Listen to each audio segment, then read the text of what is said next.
When we look at the air power of the mighty Soviet Union, we have to throw away many preconceived ideas. First, the Soviet Union is not Russia, though that individual republic is the biggest part of it, just as England is the biggest part of the United Kingdom. For example, A.I. Mikoyan, who gave his name to the design bureau which produced these aircraft, was a native of another Soviet republic, Armenia. Second, there is not one, but many Soviet air forces. They include autonomous air armies, the frontal or tactical aviation, military transport aviation, all part of the main air force, the VVS. There is also naval aviation and the vast PVO, the Air Defense Forces, which comprises interception regiments and many thousands of surface-to-air missiles, more than the rest of the world combined. Maybe that is to be expected, because the Soviet Union is the world's biggest country. Right from its birth, the Soviet Union has felt itself surrounded by enemies. Indeed, from 1918, there was civil war, and the Western Allies, who had fought alongside the troops of the Tsar, tried to help the White Russian armies defeat the Reds, or the Bolsheviks. They failed, but this left the new USSR with the belief that the allies of old Russia were the enemies of the Soviet Union. Indeed, Lenin proclaimed that the capitalist countries would forever try to destroy this pioneer communist state. It is a belief that has been taught in Soviet schools ever since, and is emphasized by the fact that the state has always maintained huge armed forces. By the 1930s, the Soviet Union was eager to show the achievements of nationwide centralized planning. It wanted to think big, and it was proud of the AN-T-20 Maxim Gorky, largest aircraft in the world, which was the flagship of a propaganda squadron, and often flew escorted by I-5 fighters to show its huge size. But the rise of Nazi Germany in the 1930s threatened the fledgling Soviet state, and the Red Army, already weakened by terrible internal divisions and purges, which had removed many of its key officers, was not ready to repel an invasion. On the 22nd of June, 1941, Hitler unleashed 5 million troops in 190 divisions against the USSR. The resulting conflict saw vast tracts of the Soviet Union ravaged and under fascist control. This was known by the Soviets as the Great Patriotic War. The Luftwaffe was ordered to destroy the cities. To defend their motherland, thousands of young men and women from all over the Soviet Union joined the Air Defense Group, which included barrage balloons, anti-aircraft guns, and fighters. The battle for control of the air over the cities was long and hard.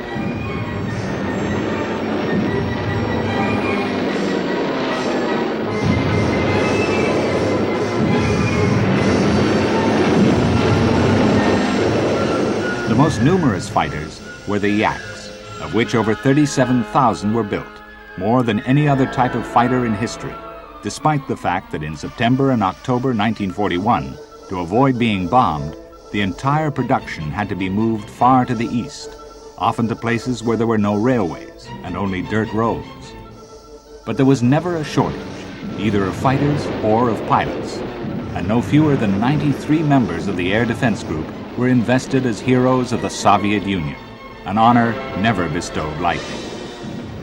These BF-110s, BF-109s, and FW-190s were among the more than 7,300 fascist aircraft confirmed as destroyed by the Air Defense Group, whose equipment was swelled by large numbers of American Air Cobras and British Hurricanes. The tide began to turn in favor of the Soviet Union. A lasting bond of friendship was formed with France, whose pilots formed a special unit, the Normandie Niemen Regiment. With a score of 237 confirmed victories, it was by far the top-scoring French unit of World War II, and, symbolically, one of its members will remain on the strength of today's all-Soviet unit forever. Many thousands of families in the Soviet Union have seen fathers, sons, and even grandsons serve in the defense of the motherland. In the Great Patriotic War, David Yachuk flew no fewer than 820 combat missions, mostly in SB-2 bombers. Not many details have filtered through to the outside world about the massive Soviet bomber campaign, using SB-2s, IL-4s, Tu-2s, and other types, which put down more bombs on the fascist heartlands than the combined weight of the RAF and U.S. Army Air Forces. No air force in the world has a greater sense of history than that of the VVS, the Central Air Force of the Soviet Union. Virtually every cadet visits the Air Force's museum at Monino to see the actual Lavochkins, Yaks, and MiGs that drove off the invaders. After graduating from high school, thousands of cadets each year start along the long road that leads to being a Soviet combat pilot.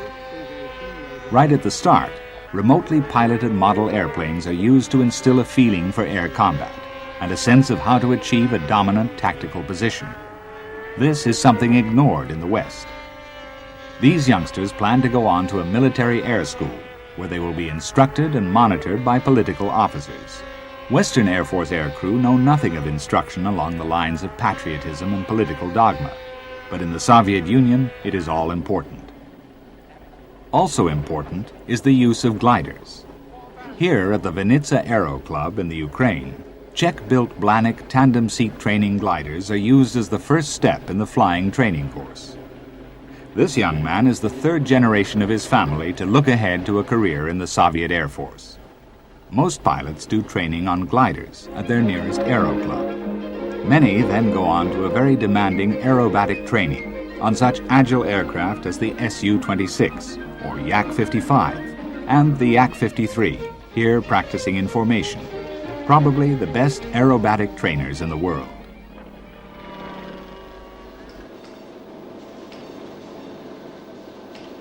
With such practical flight training behind them, the cadets feel ready to face the tough course at an Air Force Flight Academy.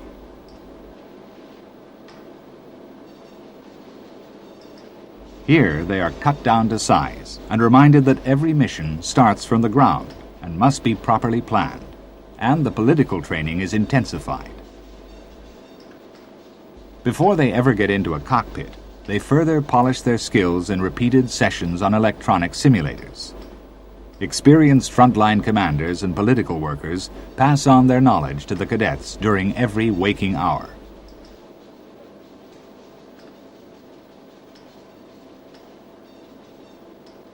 After weeks of training, at last comes the thrill of the first flight.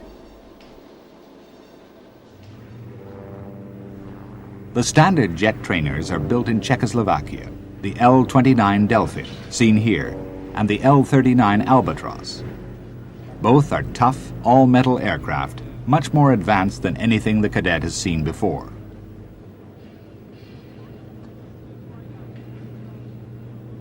From his front cockpit, he can see all that happens. But on the first flight, he is little more than a passenger. No mask need be worn, and he comes along for the ride as the experienced backseat instructors demonstrate a complete mission.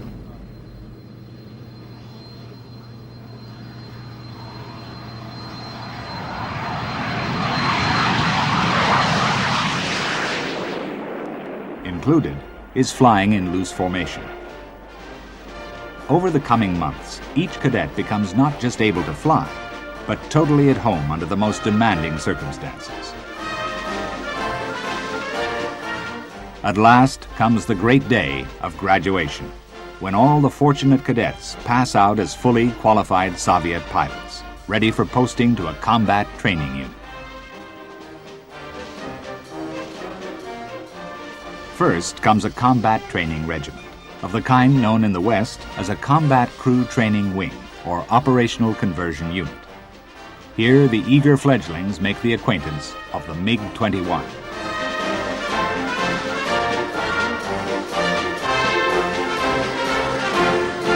This tailed delta wing fighter serves with more air forces than any other airplane. Those used for training are unpainted, but in every other respect, they have the full capabilities of those in combat units.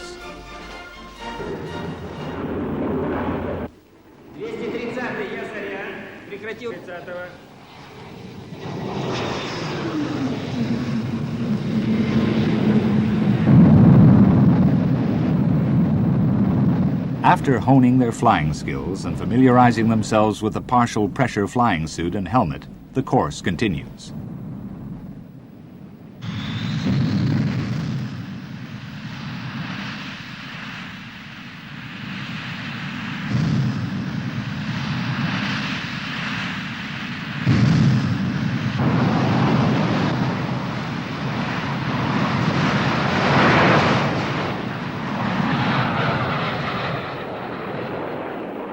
Each pilot is already practiced in formation flying, but now he has a lot more power and performance, right up to Mach 2.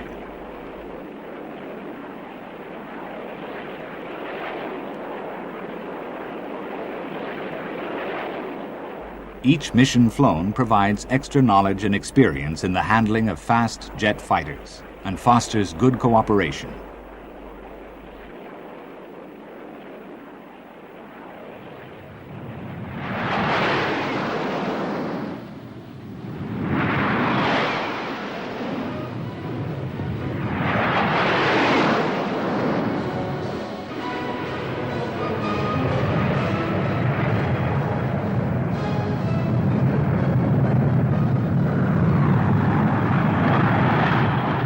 Eventually, at the end of the course, the successful pilots are ready for their first assignment to an operational unit of the gigantic force called frontal aviation, where most aircraft are painted in various low-visibility colors.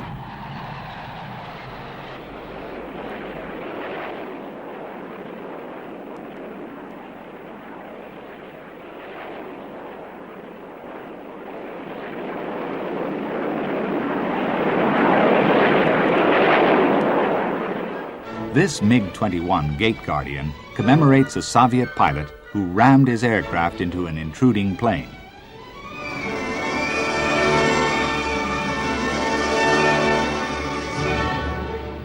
Beyond the gate is a frontal aviation base in the giant region of Siberia in the Far East.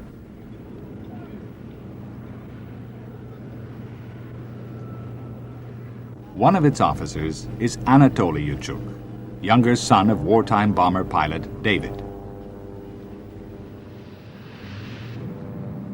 Anatoly Yachuk's regiment is equipped with the MiG-21 BIS, many thousands of which have been built for the Soviet frontal air forces.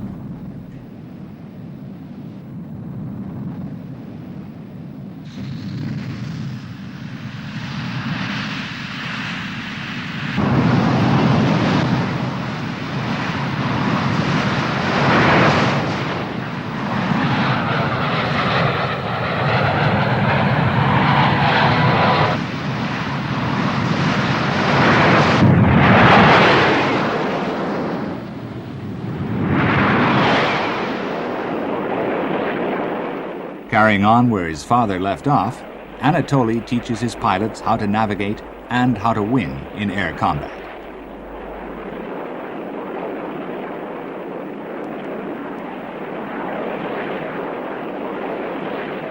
Frequent flights are made with pairs of aircraft, usually carrying UV-1657 unguided rocket pods.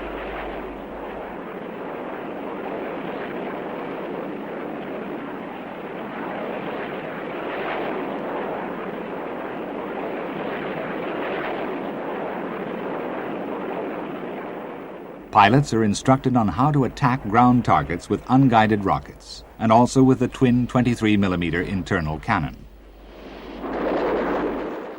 In the air combat role, the MiG-21s often fire the K-13A missile, which homes by sensing the infrared emissions from the target's tailpipe.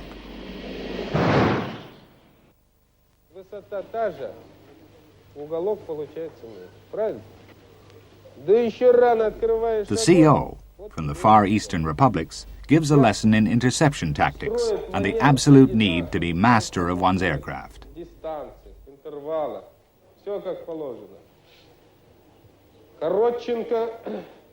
Using a model of the swing-wing MiG-23, he explains the next task set his pupils. They will climb to 5,000 meters and fly at 600 kilometers per hour before, on command, performing a half roll followed by a half loop back to level flight.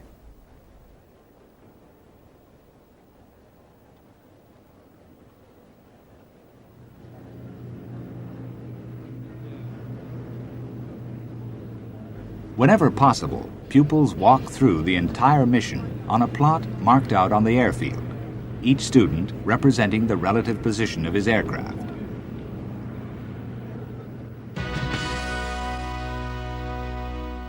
Then, the big hangar doors are opened, and pupils and instructors taxi out in their MiG-23U trainers. Each capable of over Mach 2, the MiG-23U is one of the most common combat trainers of Soviet frontal aviation. They take off in pairs down a runway whose size matches the vastness of the country. Climbing for altitude, pupils and instructors know that on this mission they need not wear oxygen masks. They are going to practice the interception of hostile aircraft at medium altitude. Nothing very demanding, but to the inexperienced pilot, the sheer power and complexity of the aircraft poses a real challenge. Now, in the far west of the Soviet Union, more than 5,000 miles away from his younger brother, we find a frontline regiment of frontal aviation commanded by Viktor Yachuk. Armed with the UV-1657 and UV-3257 rocket launcher, their aircraft is another version of the MiG-23, the 23MF. The aircraft's GSH-23L twin-barrel cannon are serviced and armed before each mission. In the locker room, the pilots dress for action. Today, their ordnance will include the simple K-13A air-to-air missile with an infrared homing head.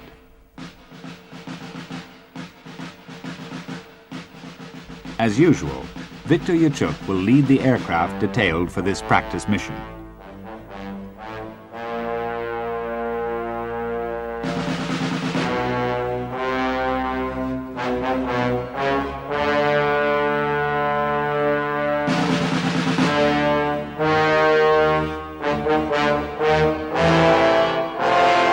Between them, the aircraft will carry several hundreds of the 57mm rockets, which can be fired in any kind of weather, day or night.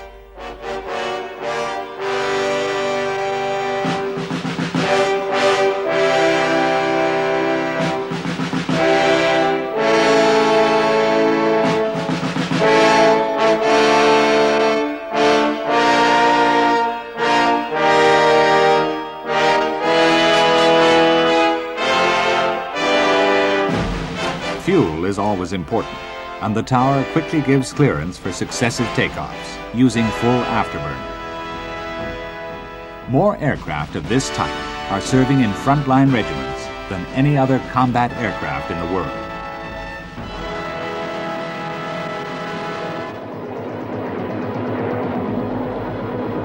The CO and his wingman head for the designated combat zone in aircraft 46 and 55. Each is able to reach Mach 1.2 at sea level, a speed not exceeded by any other aircraft in service anywhere.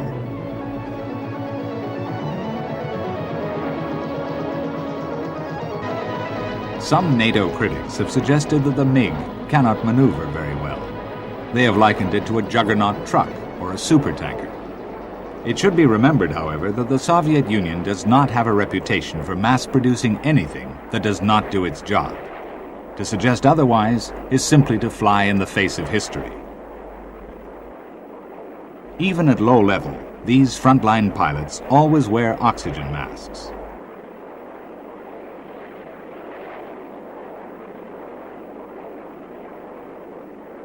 Arriving over the target, Yachuk and his men roll over into dive attacks and, taking careful aim, ripple away their salvos of supersonic rockets. Frontal aviation probably gets through more rockets in a year than the rest of the world's air forces combined. Some of the aircraft are carrying bombs and others cluster dispensers. Guided by radars, the MiGs head for home.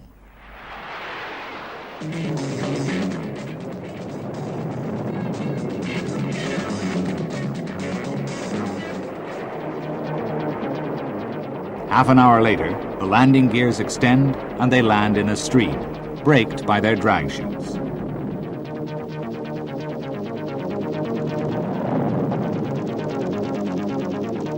Every Soviet airbase, even in frontal aviation, is on the grand scale. Runways are seldom less than 3 kilometers long, or 10,000 feet.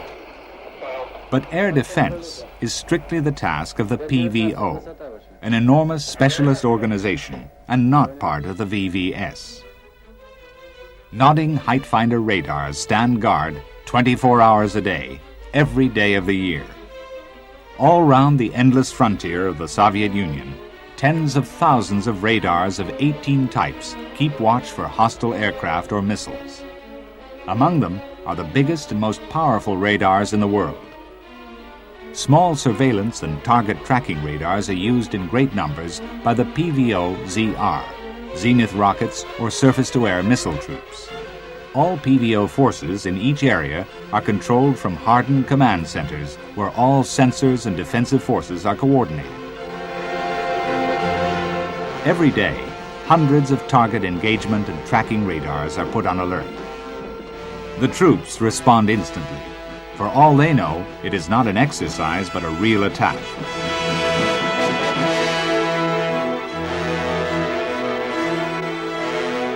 Launch crews dash down into hardened bunkers to prepare and control launch facilities for the world's most common surface-to-air missile, the V-750 series, over 100,000 of which were built years ago. Many of these large but aging weapons are at readiness on fixed sites. Передатчик. Есть цель. Есть распадальности. Есть распуглу. Есть цель. Цель одиночная, без помех. Приближается. Цель противник. Внимание, цель уничтожить. Есть распадальности. Есть СРП по углу.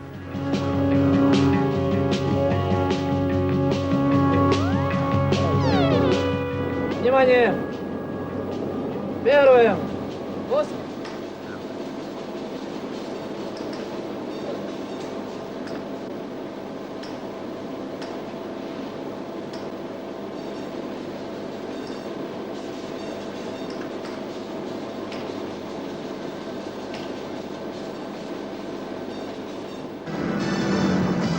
Several thousand of V-750s are brought up on trucks as reloads.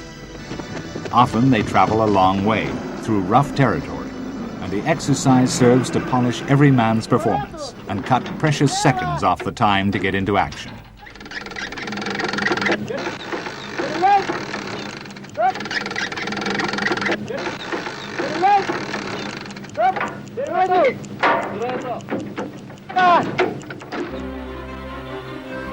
Each week, several thousand new men, almost all of them doing their conscript period of service, are trained in the complex duties of manning PVO-ZR missile sites. Always the newcomers are helped so that each unit's performance will stay on the top line.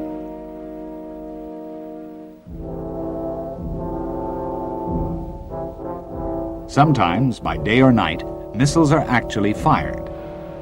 There is no shortage, but each shot is aimed at an actual remotely piloted target.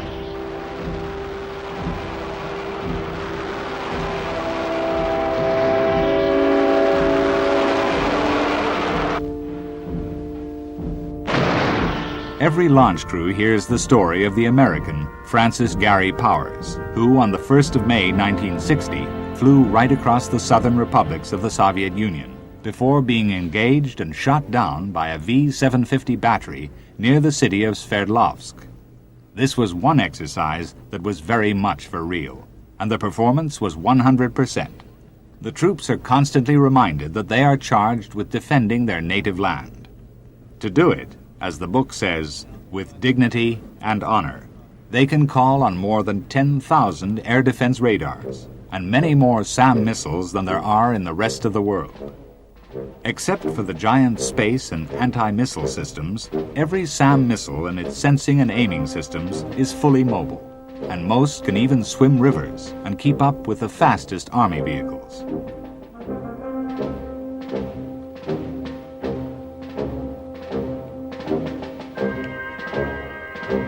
Unlike the NATO nations, the Soviet Union has a specialized military air transport force, the VTA.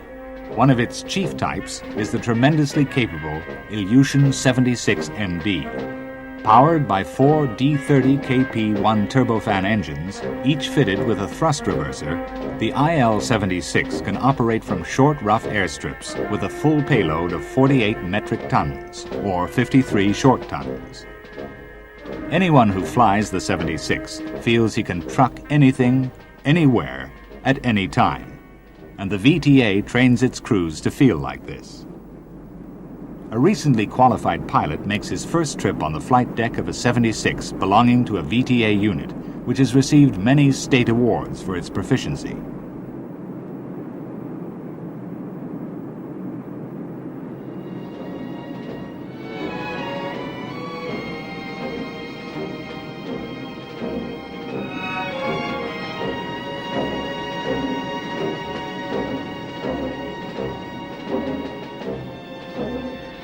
His first indoctrination flight is quite short, and under control from the tower, the 76MD returns to its runway and briefly uses reverse thrust. There are many of these aircraft at the base, and now it is time for a combined arms exercise. Various loads go aboard, including ASU-85 assault guns and BMD light armored carriers. At the tail of each aircraft are multiple 23mm cannon to provide radar-directed firepower against any hostile fighters.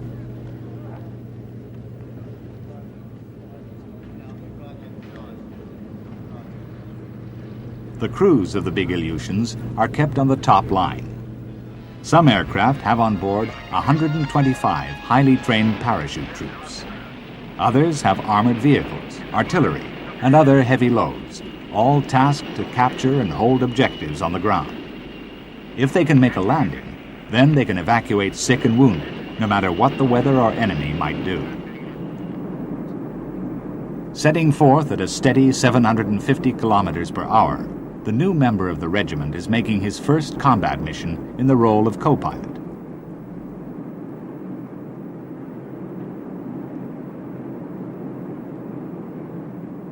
The paratroops settle in for a long flight.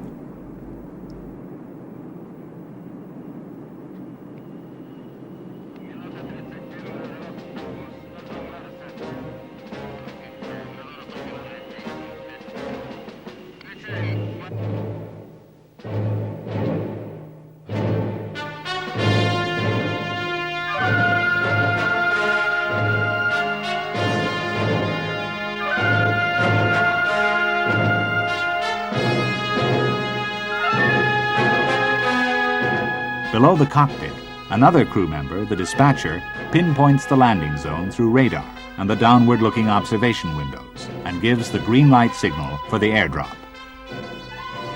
First go the heavy loads, including the armored vehicles.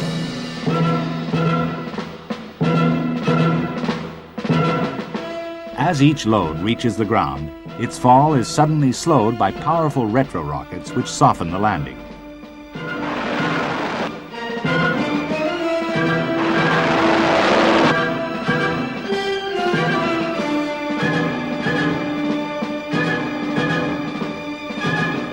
Then come the troops with their equipment. In seconds, they fill the sky.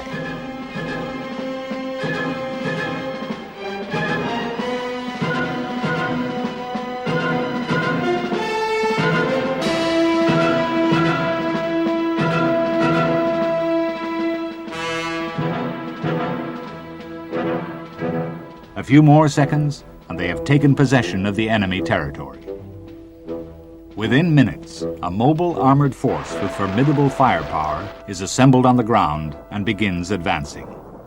While the airborne forces advance, the big Ilyushins are landing back at their airfield, and in a real campaign, they would pick up a second load. If the paratroops could capture an airfield intact, then the big transports could offload their armored vehicles direct down the rear ramp and move into action.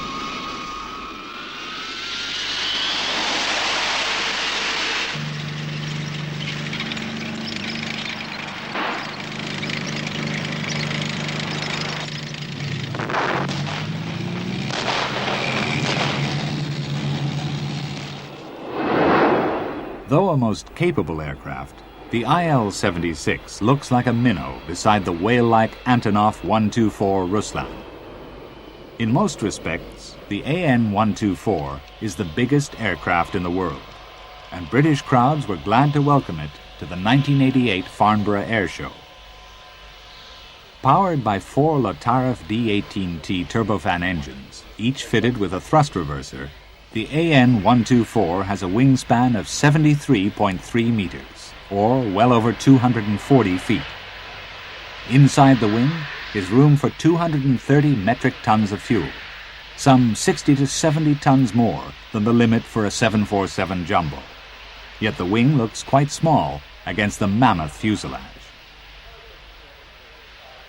Maximum takeoff weight is 405 metric tons, or 450 US tons, a greater weight than ever before lifted into the sky.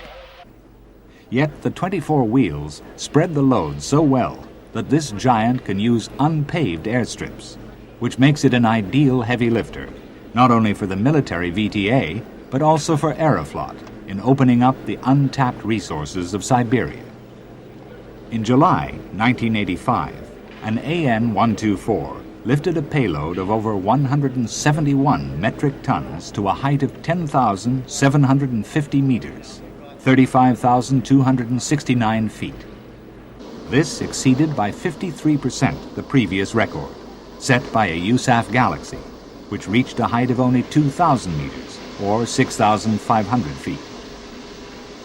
In May 1987, another Ruslan set a new closed-circuit distance record, flying round a large part of the Soviet Union, a distance of 20,151 kilometers, well over 12,500 miles, in 25 and a half hours.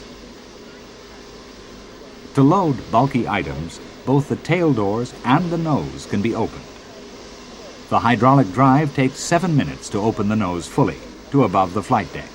This then gives clear access to an interior wider than a jumbo jet and almost twice as high from floor to ceiling.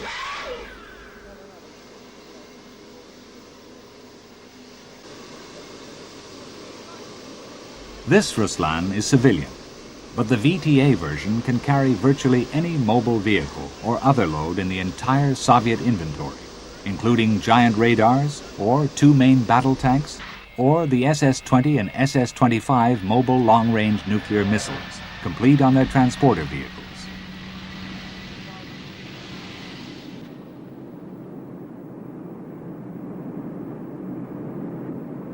These mobile missile systems, which cover most of the northern hemisphere, can be relocated by an AN-124 anywhere in the Soviet Union in a few hours. One of the Soviet aircraft industry's greatest achievements was the Tupolev Tu-95, first flown in 1954. Called Bear by NATO, this amazing aircraft is powered by 4 huge 15,000 horsepower turboprops.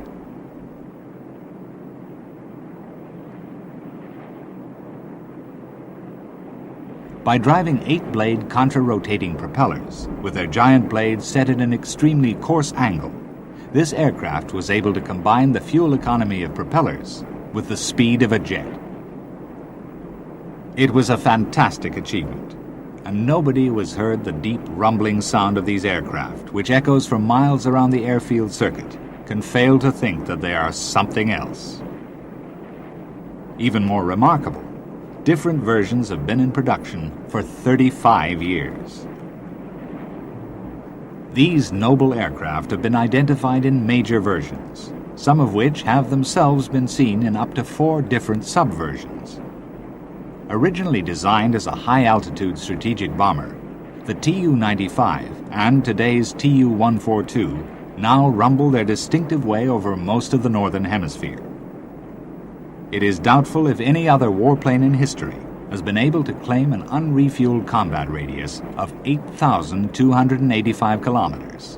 Note, this is the radius of action, the range being more than double this distance. Such aircraft have enabled the Soviet Union to take its place as one of the world's 2 superpowers, replacing Great Britain as a nation able to deploy military power around the globe.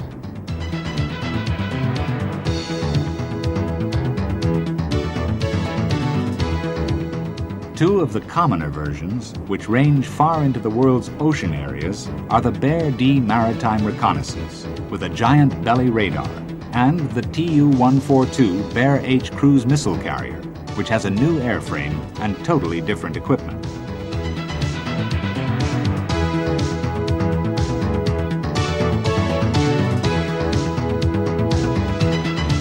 Sometimes Bear Ds are intercepted by F-15s of the USAF 21st Tactical Fighter Wing of Alaska Air Command, operating out of Elmdorf Air Force Base.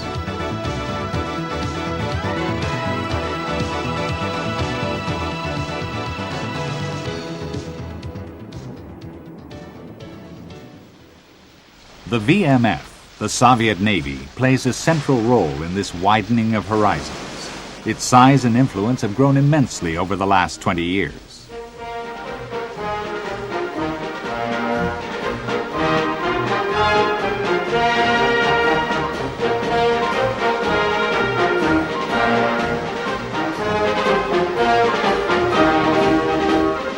As a projection of power, the carrier Kiev and her three sister ships have the Yak-38 V-STOL combat aircraft.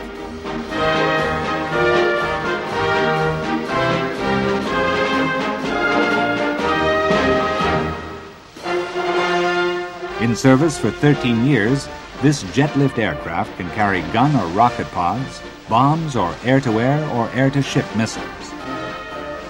It is part of a mighty Navy buildup under the great Admiral Gorshkov and continued under Admiral Chernavy.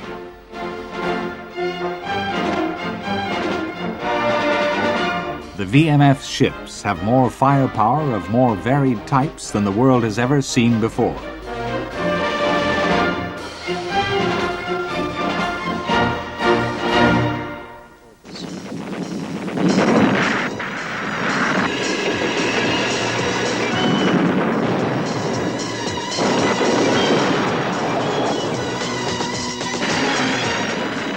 Every major unit bristles with radars, electronic warfare devices, guns, rockets, and missiles of all kinds.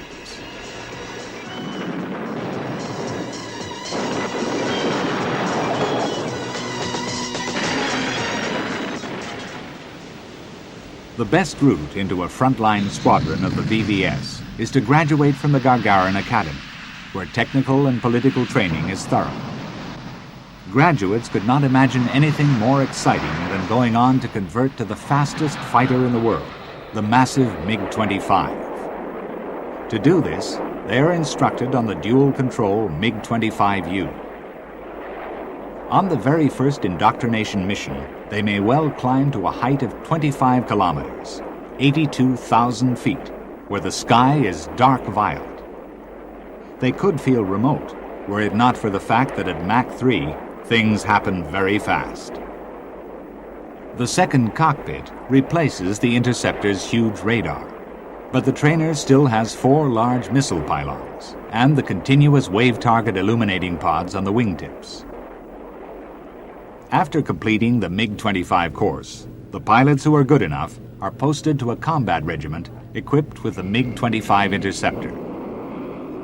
Even carrying 4 of the biggest air-to-air missiles in the world, the colossal combined thrust of 2 R-31 engines fires the 37-ton fighter down the runway like a bullet from a gun.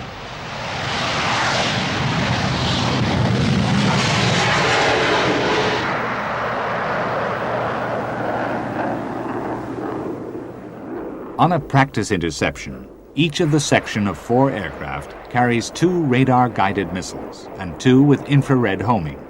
Even with this load, the MiG-25 can intercept an intruder at up to 1,450 kilometers, 900 miles from its base, and then return.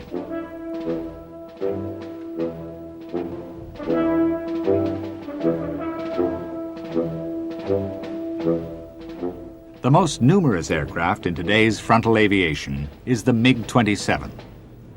The MiG-27 is a close relative of the MiG-23 fighter, but with a totally different front end and an engine installation designed for air-to-ground missions at low level. The MiG-27 is a tough, well-equipped and popular aircraft, and the temporary CO of this tactical unit Viktor Salnikov enjoys leading his men. Here they are going on a training mission at dusk. Свой богатый жизненный опыт.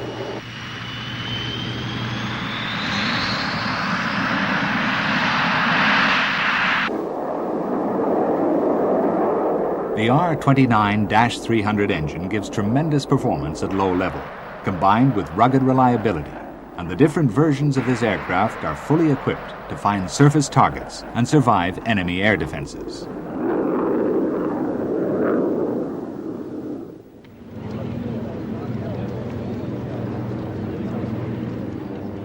Today, the Mikoyan Design Bureau has gone far beyond the MiG-27. Well over 500 frontal aviation pilots have qualified on this trainer, the MiG-29UB.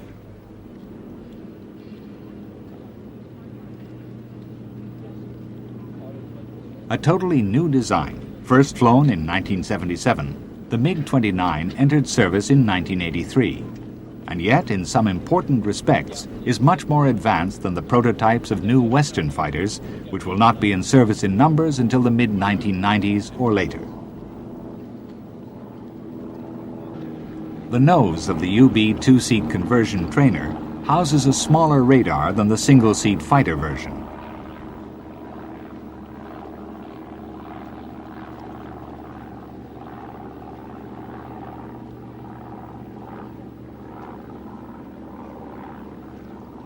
A lightweight 30mm cannon is mounted in the left-hand wing root and is used in conjunction with a laser rangefinder.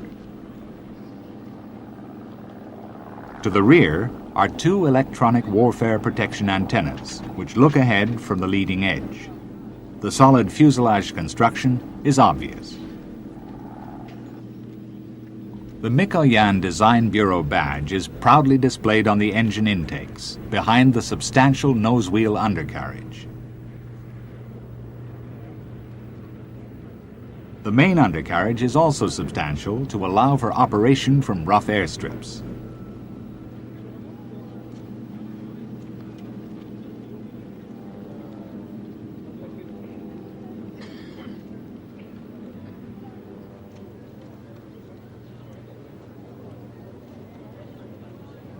The front undercarriage retracts backwards, while the main gear retracts forwards, the wheels lying flat in the wing.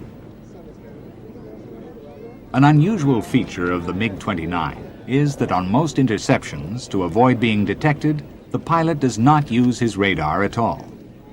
Above the nose is a large infrared search and track glass ball, through which looks the most sensitive passive infrared detector ever fitted to a fighter.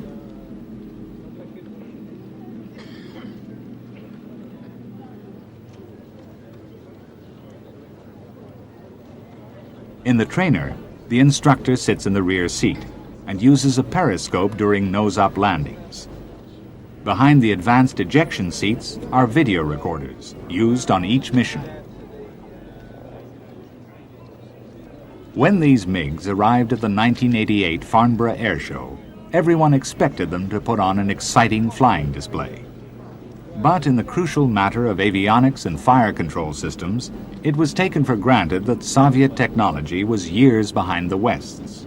American experts told the world that the MiG-29's advanced look-down, shoot-down pulse Doppler radar was made possible only by stealing the secrets of the radar fitted to the American Hornet.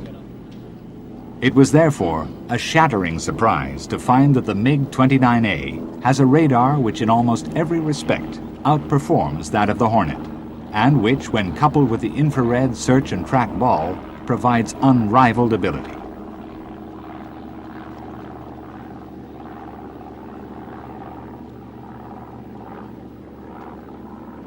And even more, everything is presented to the pilot neatly on a helmet-mounted sight, which tells him everything he needs to know in a way that NATO pilots are unlikely to enjoy until at least 10 years after the MiG-29 entered service.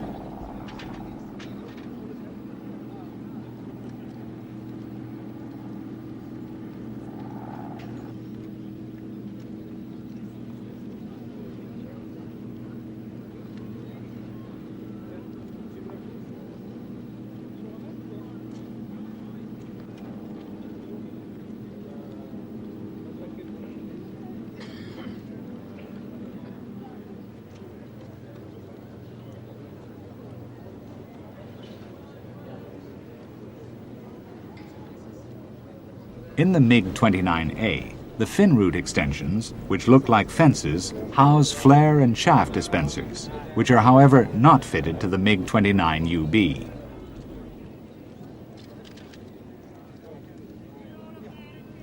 Power is provided in both the trainer and single-seater by a pair of Tumansky R-33D engines. The braking parachute is housed between the two jet pipes, which are unshielded from infrared emissions.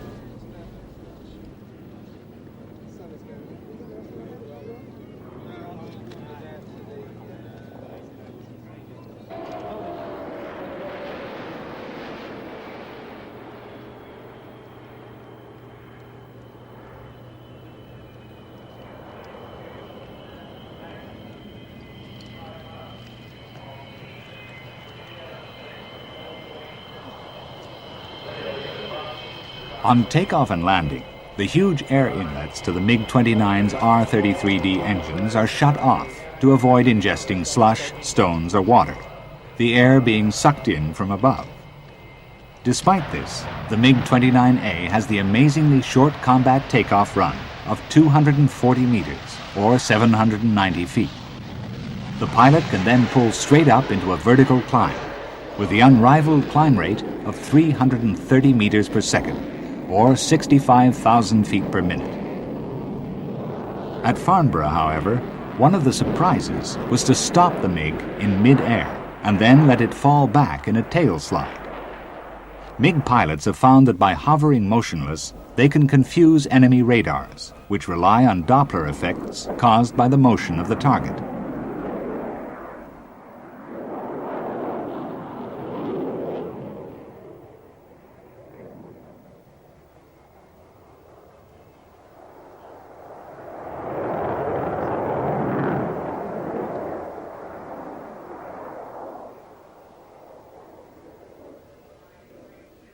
The MiG-29A can be loaded with 6 air-to-air missiles of a completely new and deadly design, again carried in a mix of radar and infrared versions.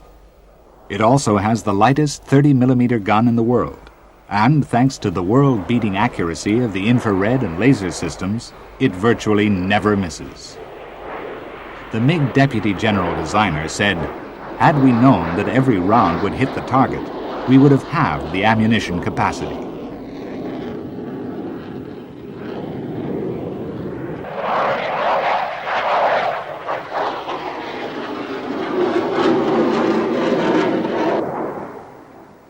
Of course, like all Soviet tactical aircraft, the MiG-29A has extremely comprehensive electronic warfare systems.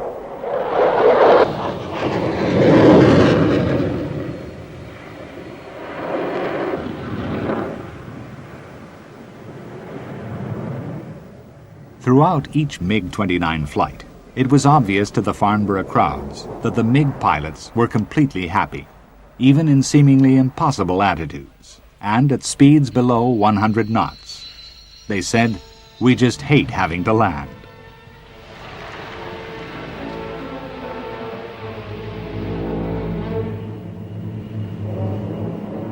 Back in July 1986, a special detachment of 6 MiG-29As of an earlier subtype flew from Kubinka Air Base near Moscow to an airfield in Finland.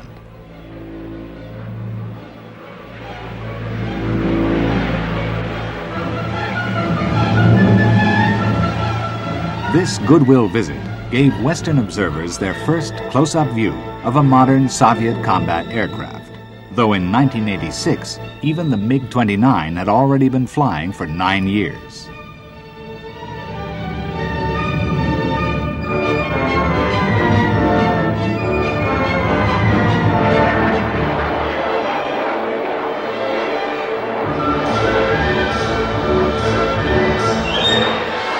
An interesting display was put on by a Singleton aircraft.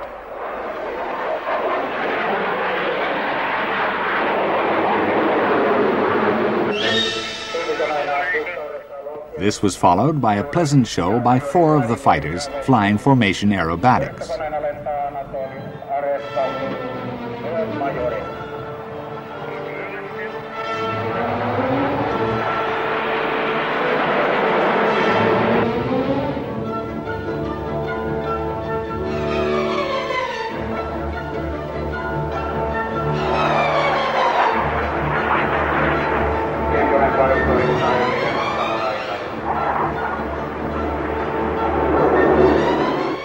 At the time, it was not really appreciated how restrained this display was, giving not the slightest hint of the MiG-29's superb strength, agility, and surplus of engine thrust. Today, in fact, we realize that a MiG-29 could actually put on a very impressive display, with a ratio of thrust to weight of roughly unity, with one engine shut down.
From modest beginnings, the Soviet helicopter designers today rank second to none. The Mil Bureau produced a helicopter in 1956 which dwarfed all others.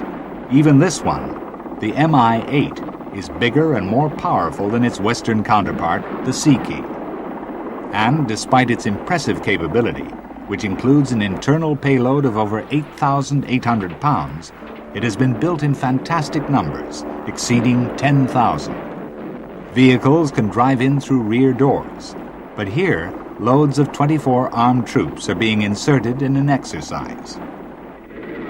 Mi-8 helicopters have been exported to at least 40 countries, including Finland.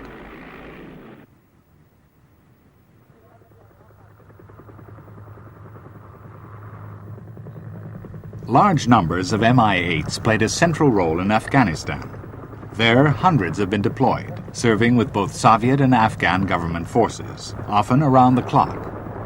They were, however, increasingly likely to encounter fire from the Mujahideen. To try to crush all resistance, the heavily armed Mi-24 was also used in Afghanistan.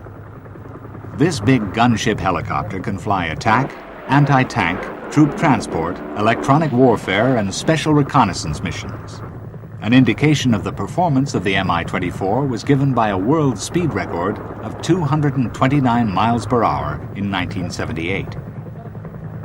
During Army exercises, the Soviets use Mi-24s and fixed-wing attack aircraft in conjunction with rapidly moving ground forces, frequently equipped with light armor to break through the enemy's defenses.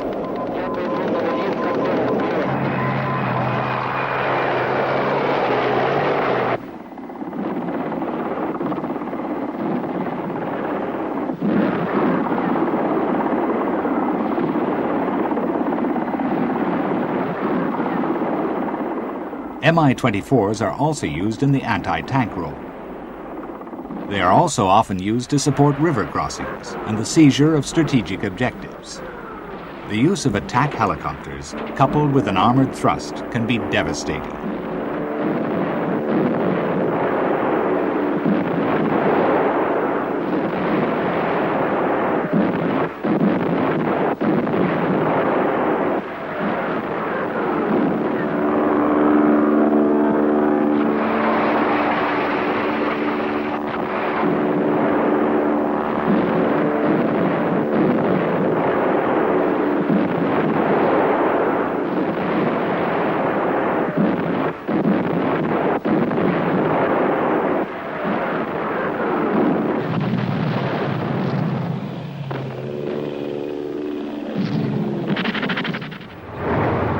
In the real war in Afghanistan, however, things were tougher, and convoys of trucks often brought back shot-down helicopters and even IL-28 jet bombers. Like the Mi-8, the Mi-24 gunship was deployed to Afghanistan in large numbers. One of the few anti-aircraft weapons available to the Mujahideen was the small Stinger missile. To counter this weapon's infrared homing head, the Soviet aircraft used to release bright flares, the standard infrared countermeasure. On the other hand, Stinger itself gained a reputation for unreliability. Here, an Mi-24 gunship flies over a Stinger well within range, but the missile failed to lock on to the target.